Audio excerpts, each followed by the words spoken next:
This guy who had, comparatively very little power was forced now to come out and tell the truth about Blake Lively. But she has made herself into the new Amber Heard. And now he's going full Johnny Depp on her to show that she was the bully. She was the one harassing him. He's a MeToo victim there. That's absurd. She seems like kind of a jerk. Wow, she's like kind of a bully. She's rather mean. Blake Lively has been exposed for revealing her secret strategy.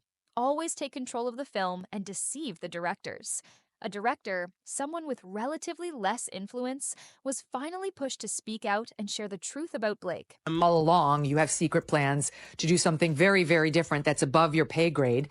That's called fraud. When you pretend you want to do the one thing and you'll do the thing they're hiring you for, right? This Justin Baldoni, most people had never even heard of him. And then she claimed that he unleashed a bad PR campaign against her. By the time they premiered the movie, they weren't even speaking to each other. She made him stay in the basement. She's being compared to a new version of Amber Heard, while this director is going full Johnny Depp, claiming he was bullied and harassed by her. He's even positioning himself as a MeToo victim.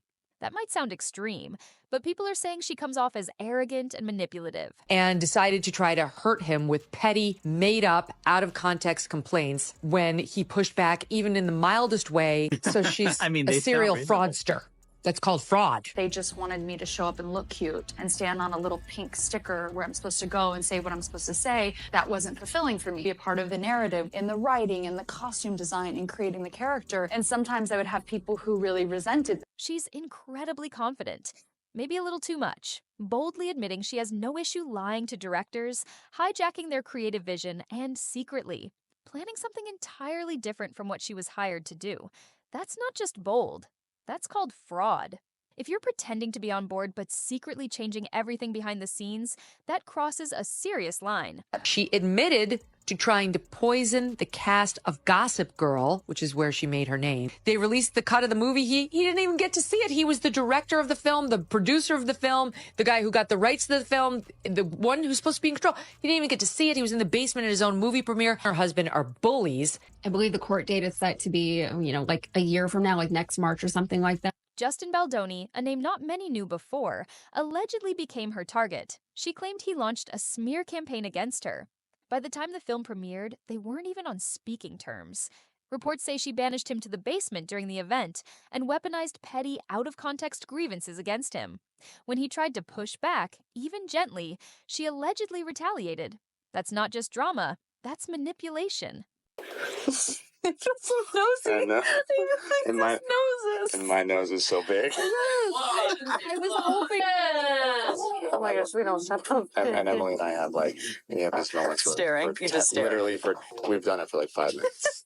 If you remember, Blake Lively specifically told Justin Baldoni that she rewrote the rooftop scene, and then later accidentally admitted at the red carpet it was actually Ryan Reynolds who rewrote it. Blake has also said things like, "They just wanted me to stand there, look pretty, and say my lines."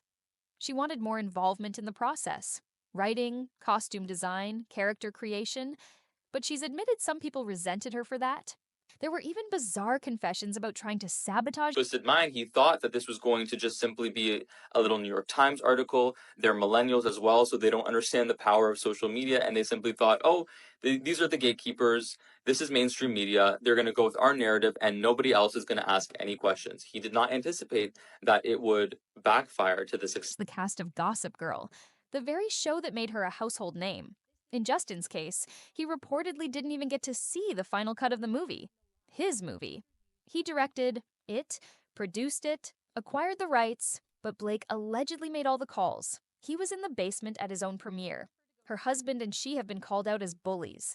Court proceedings are supposedly scheduled for next year. And honestly, people are getting fed up. Tonight, Justin Baldoni. Am I saying Baldoni right? Yeah. Okay, and Blake Lively. I don't know the details of it, but obviously if I'm not living under a rock, I've definitely heard about it. I've seen a different sway of emotions online. One week it's Team Justin, next week it's Team Blake. It's been crazy. It's back to Team Justin, and it's bringing up a lot of conversations, but Blake's behavior, they say, shows a sense of entitlement. And when Justin's cut of the movie got attention, she realized they had a hit on their hands. Now here's where things get even messier. Jennifer Garner has had enough. Yes, the sweet smiling actress isn't all sunshine when it comes to people rumored to have interfered with her marriage. And the name that keeps surfacing? None other than Blake Lively. Yep, the same Blake that the media often paints as bubbly and sweet. Word around Hollywood is that Jennifer's patience finally snapped. We were talking about what we wanted to cover this week. This is something that people seem to care about. So we wanted to talk about it as well, because although there's not a criminal element, there is possibly a civil element here that's going on where lawsuits are flying left and right. So we felt like it was in our genre and we should give it a go. And apparently, Stephanie's an expert on it because I asked her about it and she said, oh. And this time, she's directing her fury at Blake, allegedly for getting way too close to Ben Affleck during the filming of The Town. Did Blake really drive a wedge between Jen and Ben? Or is this just another juicy, baseless rumor? Buckle up. This tale's about to go full tabloid thriller. Hollywood's no stranger to rumors, but this one hits differently. It's personal. Allegedly, Jennifer's been silently fuming for years over Blake's involvement in what many believe was the slow-motion collapse of her marriage. Sure, chemistry on set is normal. Actors are supposed to make it look real. But insiders claim this wasn't just acting. This was a full-on... I got this one. So usually I'll give you a little bit of an opening, but to be transparent, I don't think I'm qualified to. So Stephanie, take it away. Now, listen, I'm not an expert on this. I would never claim to be an expert in anything. Oh, you're an expert. The pressure's on. Because then the comments would be like, she's not an expert. She forgot to say what color Blake Lively was wearing. So, no, I'm not an expert, but I do hyperfixate. And I've been following it. So I don't know how. Connection, even when the cameras weren't rolling. Jennifer wasn't some clueless wife at home baking cookies. She reportedly sensed something felt off. That deep gut feeling when your partner starts drifting. Close sources say she noticed changes in Ben.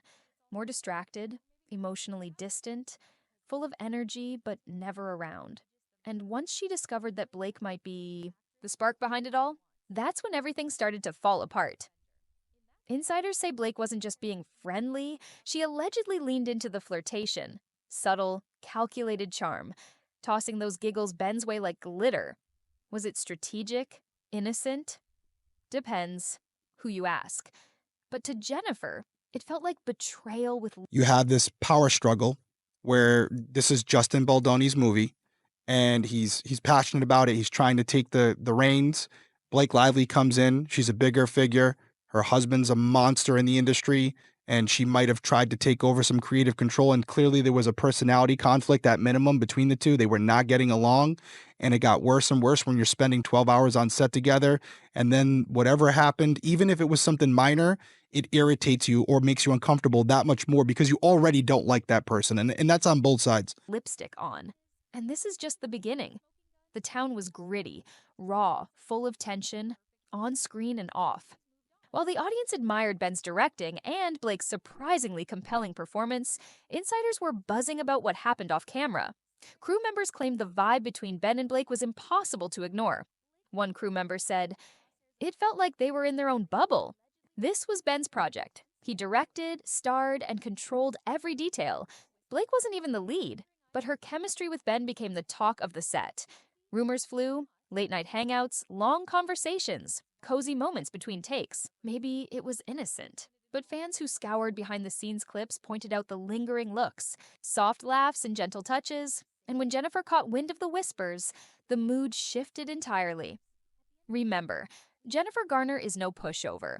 She's a working mom, a respected actress, and someone who's built her image on class and integrity.